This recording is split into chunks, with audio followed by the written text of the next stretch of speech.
Hello everybody and welcome back to Football Weekly. This is episode 6 of our weekly YouTube series. This is your host Matt. And Riley. Sorry for the late upload, but we had a lot of commitments on and I wasn't feeling too well. Yeah, but just our personal lives got in the way, but back to our normal schedule starting off next week. As usual, we'll get straight into it with the EPL results.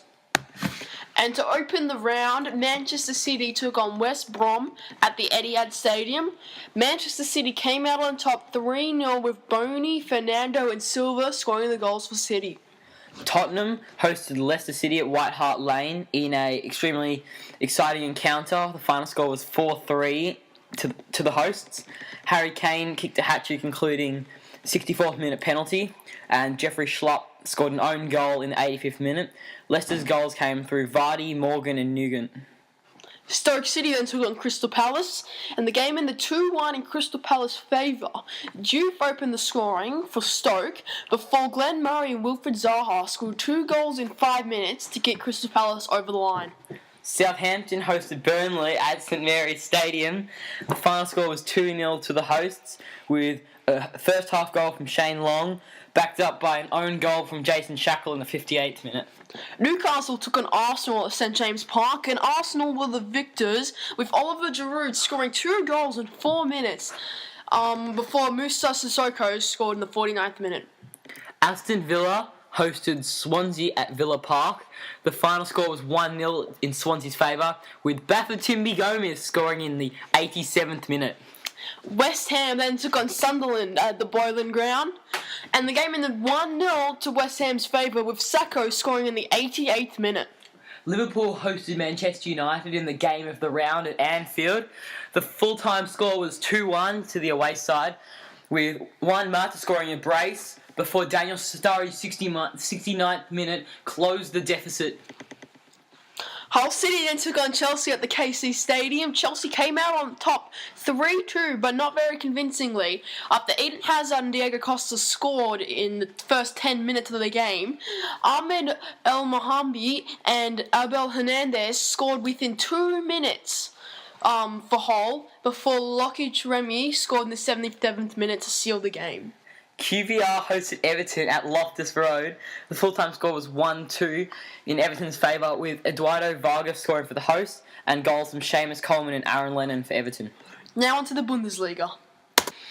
Opening the round, we had a game between Hamburg SV and Hertha Berlin at the Imtech Arena. The final score was 1-0, with Sebastian Langkamp scoring in the 84th minute. Paderborn then took on Hoffenheim, and the game ended 0-0. FC Köln took on Werder Bremen at the Rhine Energy Stadium. Full-time score was 1-1.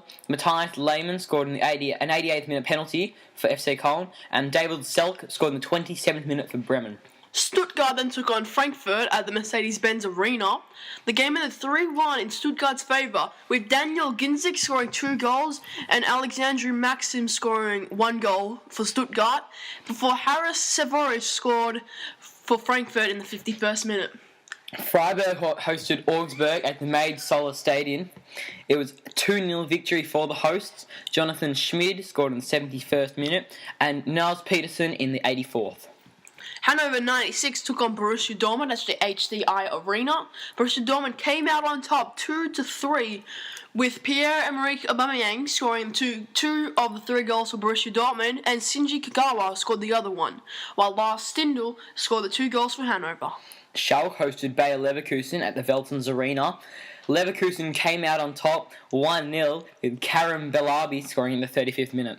Mainz 05 took on Wolfsburg at the Kofes Arena. The game ended 1-1, with Nico Bunget and Luis Gustavo scoring the 2 goals. Bayern Munich hosted Borussia Mönchengladbach at Allianz Arena. It was a 2-0 victory for the away side, with both goals coming through Raphael in the 30th and the 77th minutes. Next up, we have our La Liga results. The opening game of the round was Elche hosting Valencia at the Estadio Martínez Valero. It was a 4-0 win comfortably for the away side, with Andre Gomez scoring in the 44th minute, and Francisco Alassa, Enzo Rocco, own goal, and a Nicolas Otamendi strike, sealing the deal. Atletico Madrid defeated Getafe 2-0, with Fernando Torres and Thiago scoring the 2 goals in the first half. Rayo Vallecano hosted Malaga at the Campo de Futbol de Vallecas. It's a 1-0 victory for the host, with Gael Kakuta scoring in the first half. Levante took on Celta Vigo, and Celta Vigo came out on top 1-0, with Charles scoring in the 86th minute. Atletico Bilbao hosted Almeria at the San Mames Barria. It's a 2-1 victory for the hosts, with Xavier Exqueria scored in the 9th minute and Mikel Rico in the 26th, before Mikel Balenciaga scored an own goal in the 47th minute. Granada took on Eibar, and the game ended 0-0. Deportivo took on Espanyol, and the game ended 0-0. Villarreal took on Sevilla at the Estadio El Madrigal, and the game ended 2-0 to Sevilla, with Koke and Vitolo scoring the 2 goals. Real Sociedad hosted Cordoba at the Estadio Enota. It's a 3-1 victory for the hosts. Emmanuel Aguirre scored in the 34th minute, Gonzalo Castro in the 75th, and Alfred Finnbogason in the 90th. Florent Andone opened the scoring for the away side. And in the game of the round, Barcelona took on Real Madrid in the El Clasico at the Camp Nou, and Barcelona won 2-1, with Jeremy Mattia and Luis Suarez scoring Barcelona's goal, while Cristiano Ronaldo scored Real Madrid's goal, set up by a beautiful assist from Karim Benzema.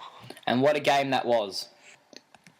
AC Milan hosted Cagliari for the first game of the Serie A at the San Siro. It was a 3-1 victory for the hosts, with Jeremy Menez scoring in the 21st minute and a penalty in the 78th, and Felipe Mexa scored in the 49th.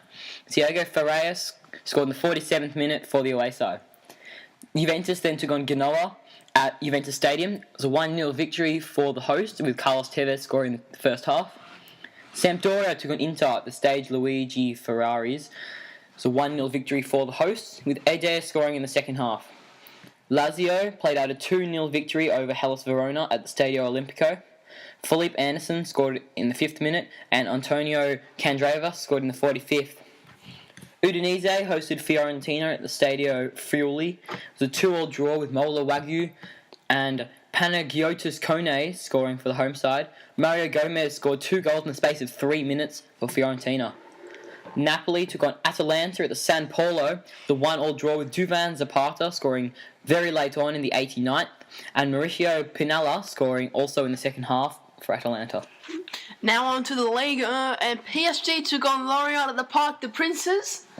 The game ended 3-1 to PSG, with Zlatan Ibrahimovic scoring 3 goals, including 2 penalties. Jordan Ayew scored the goal for Lorient in the 67th minute.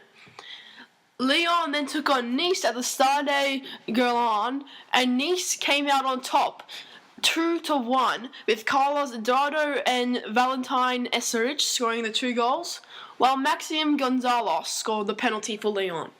Saint Etienne then took on Lille at the Stadio Geoffroy Guichard. The game ended 2-0 in Saint Etienne's favour. Max-Alain Gardel scored the 2 goals for Saint Etienne. Reims took on Monaco, and the game ended 3-1 to Monaco. Fabiano, Anthony Martial, and Nabil Diar scored the goals for Monaco, while Diego scored the goals for Reims. Lens took on Marseille at the Stade France, and Marseille came out on top 4-0, with Michy Batshuayi scoring 2 goals. Jacques Alexis Ramian and Andre Ayew scored the other goals for Marseille. Now onto the BPL ladder, and some big things have happened this week, with Manchester United defeating Liverpool. With 8 games to go, Liverpool are in a real tough position to get into Champions League football next season. Yeah, they have. They're now 5 points behind the top 4, which could be crucial with only 8 games remaining. I don't like their chances of coming in the top 4 now. Yeah, I think that the top 4 could be set already if Manchester United and Arsenal are not to stuff up their upcoming matches real bad. Yeah, that's true. And Chelsea are still 6 points clear at the top with an extra game in hand. So yeah, good they're signs looking for in a them. really good spot to take out this title. Yeah, they've been in tremendous form so throughout the whole season. And as you were about to say there. And so is Crystal Palace, who have moved out of the relegation battle and are now in the middle of the table. So after some tough times at the start, they've now really got it together and performing some really great football. Yeah. Should we move on now? Yep. And now in the Bundesliga, Stuttgart have won at the bottom of the table and are still in the relegation zone, but are in a better spot than they were. And if they keep up with these results, they could move clear because the relegation battle is really tough at the bottom with, I think, about 10 games to go. Bayern Munich and Wolfsburg are still cemented in the top 2 spots even after Mönchengladbach defeated Bayern Munich. But, that's some really crucial points for Mönchengladbach as most other teams have not got any points out of that game. Yeah, there was some really tough results. I'm pretty sure Schalke didn't perform that well. I think Leverkusen beat them and have now moved further ahead of them in the ladder. And Dortmund won, but they're still in 10th place. So they are probably clear of relegation, but they're not playing Champions League football. Champions League was never a goal, or never an ambition also. They came in last at the Christmas break. And they got smashed by Juventus so in the Champions League, so that's ruled out the possibility of them returning to Champions League football by winning the Champions League. Yeah, and that's pretty much all that's happened in the Bundesliga, so now on to the La Liga. Yep. In the La Liga table, Barcelona are now 4 points clear of Real Madrid after beating them in the recent El Clasico. Valencia are still in 3rd, which is Champions League football. Atletico Madrid are in 4th, but only 1 point behind. Yep, so exactly right there, Matt. Some not much has changed at the top in position-wise, but some big results this week. At the bottom, Granada have pulled to 5 points clear of Cordoba, but they're still well and truly in the relegation zone. They will need to win probably about half of their remaining games if they want to move clear of that relegation zone and stay in the La Liga. Yeah, Granada are still hanging on by a thread, but it's looking tough for them to stay in La Liga until next season. Yep. Really not much has changed in the La Liga, so I think we'll just skip right through to the Serie A. Yep. In the Serie A, there has not been many changes in positions. The top 4, as it stands, is Juventus, Roma, Lazio, and Sampdoria. Sampdoria having an excellent season, well above what they were expected to achieve this year. And Matt, in the middle of the table is still the 2 Milan teams. You'd thought that with some of the quality players on their list, they'd be doing a bit better than that. Yeah, Inter Milan have been, pretty good in the past couple of seasons. Milan, not so much. But, yeah, some poor seasons. But, there's always next year to rebuild with some new signings. Yep. And Lazio are only 1 point behind Roma now, so they could be pushing for that second spot. Yeah, exactly. And down the bottom, Parma is still last, as we've mentioned the last few weeks. We've got some exciting and devastating news about them, which we'll cover in a few minutes, so stick around for that. Cagliari and Cesena are still in the relegation zone as well, both on 21 points. Atalanta 17th, 26. So, as we've said in the last few leagues, they've got to make up points, probably win about half their games if they want to stick clear of that relegation zone. Yep, exactly. Now we're going to move on to the Ligue 1. Now, with the Ligue 1 tail, PSG have taken back top spot by defeating Lorient, and are now 1 point clear of Olympique Lyon, and that is some big news. Yeah, exactly. About 3 weeks ago, Lyon took that first place off PSG, but the tides have turned, and PSG are back in front with 10 games remaining. Yep. So it's going to be a very close battle for first place in the league. Very exciting times coming up. One loss could cost them the championship. Yep, exactly. Both teams have to be on their best form. Yeah, pretty much. And with PSG having Champions League football as well, could be a bit of a boost for Lyon. Yeah. The Leon players won't be as tired as some of the PSG stars. But they haven't been in very good form lately, so it's going to be close. It's going to be very tight, very tight. That'd be very interesting to watch. Yep. Now we're going to move on to Champions League. the Champions League discussion. In the Champions League this week, we had a very tight game between Atletico Madrid and Bayern Leverkusen. It was Atletico Madrid's home game, and they came out on top 1-0 with Mario Suarez scoring in the 27th minute. This did draw the game on aggregate, and it was Atletico Madrid who progressed 3-2 on penalties in what was an extremely heated encounter.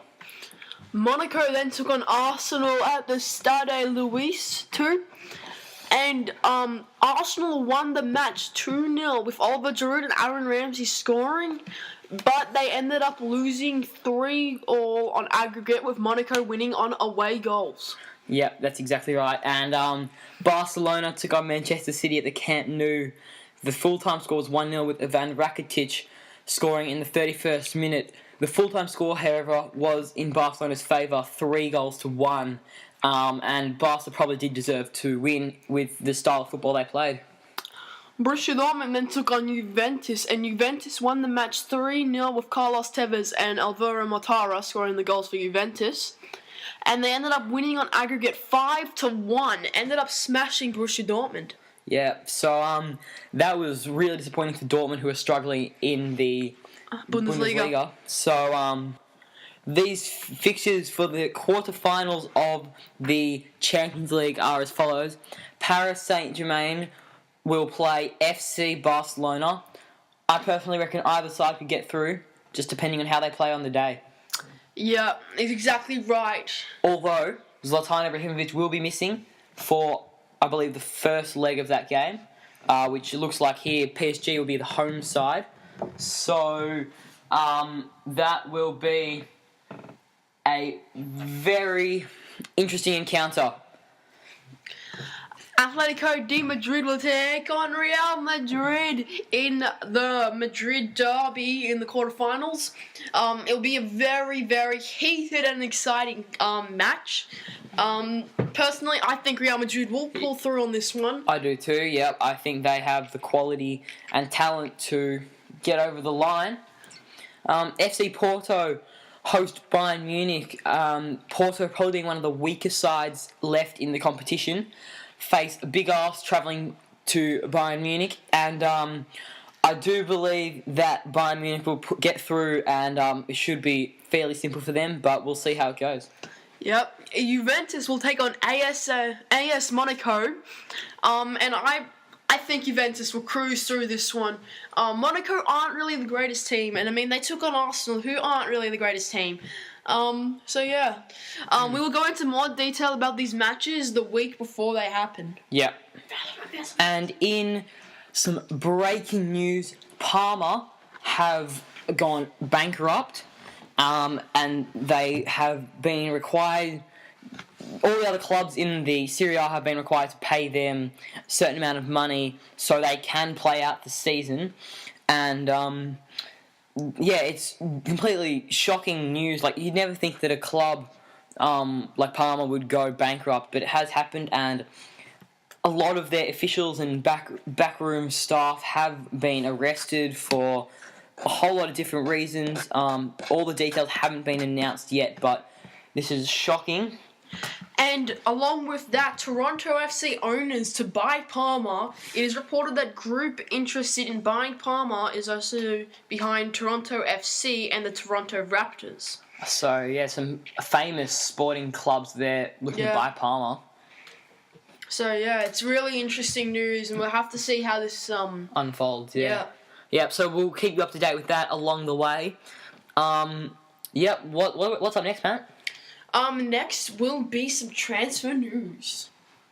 Now, some transfer news and Juan Mata to Valencia.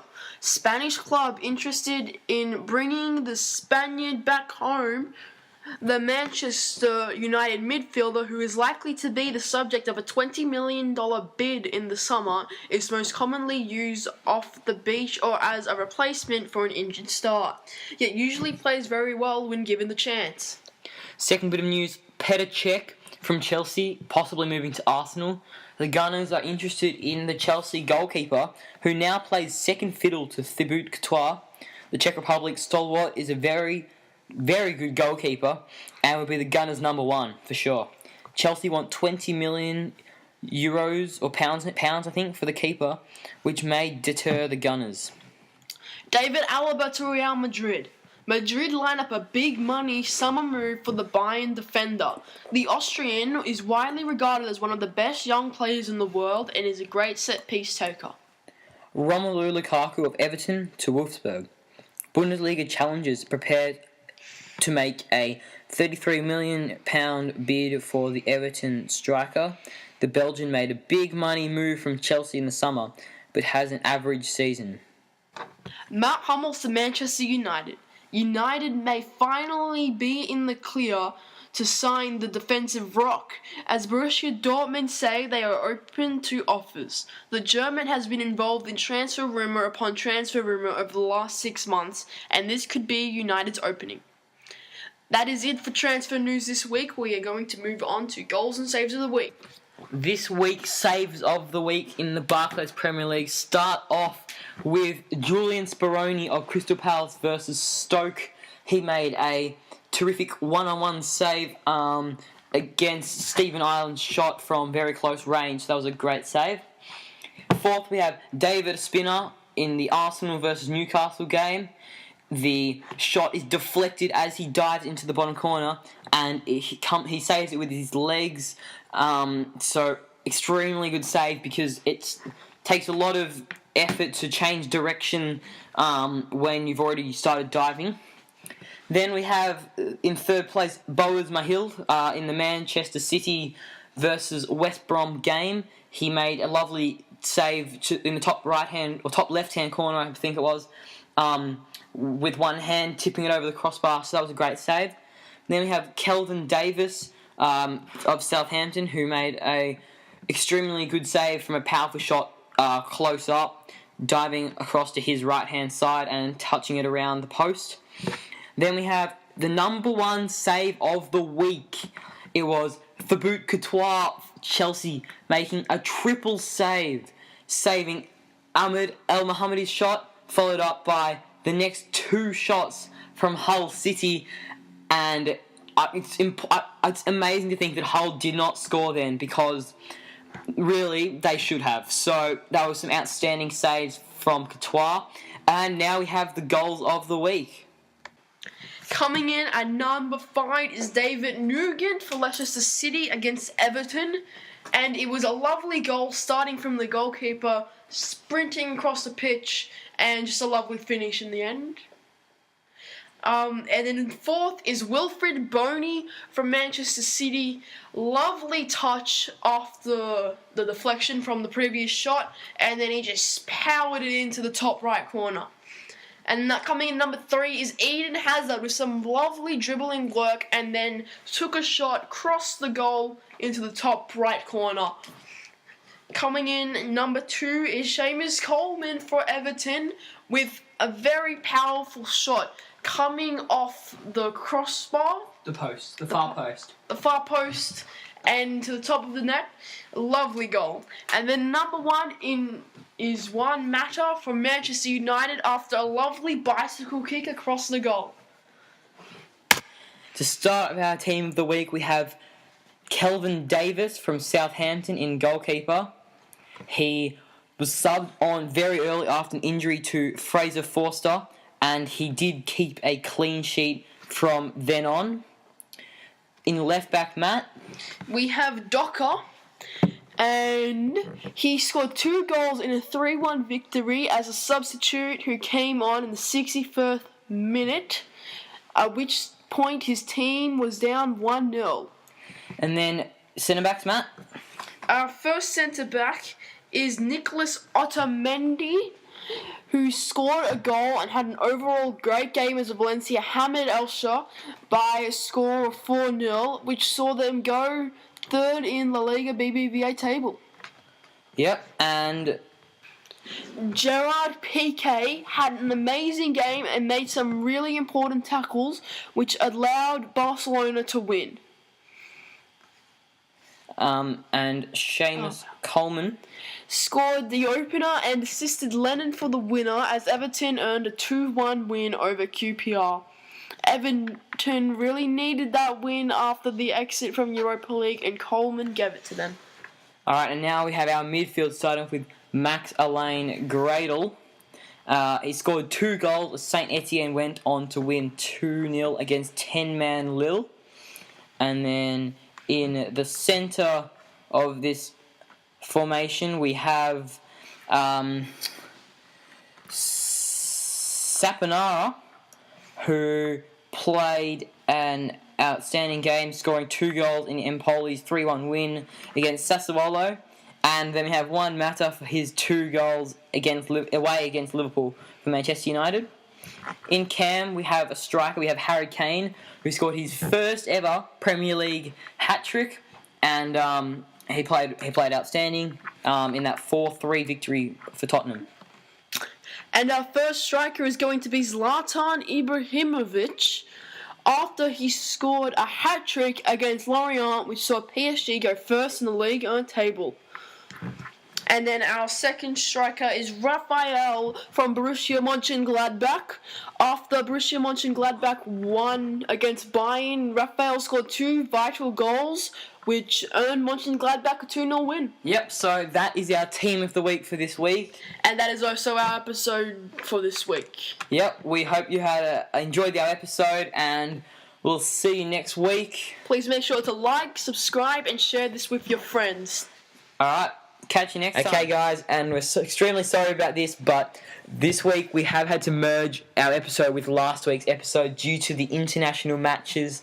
And as an example, no one cares about whether Jamaica beat Venezuela, so there wasn't that much to talk about, so that's why we've added it on to the end of this episode.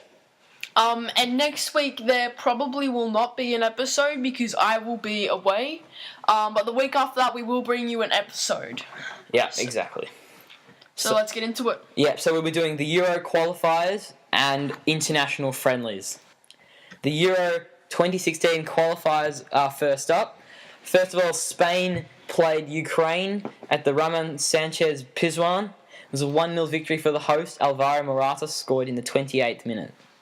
England then took on Lithuania at the Wembley Stadium, and England won 4-0 to no one's surprise. Wayne Rooney, Danny Welbeck, Raheem Sterling, and Harry Kane scored the goals for England. Bulgaria hosted Italy, and it was a 2-2 draw, which was much to everyone's surprise. Ivan Popov and Ilian Mikansky scored for Bulgaria, while Jordan Minev's own goal and Eder drew the game for Italy. Belgium then took on Cyprus, and Belgium absolutely smashed Cyprus 5-0. Fellaini scored 2 goals, Benteke got 1, Hazard got 1, and Michy Batshuayi also got 1. Netherlands hosted Turkey, which was probably the game of the round.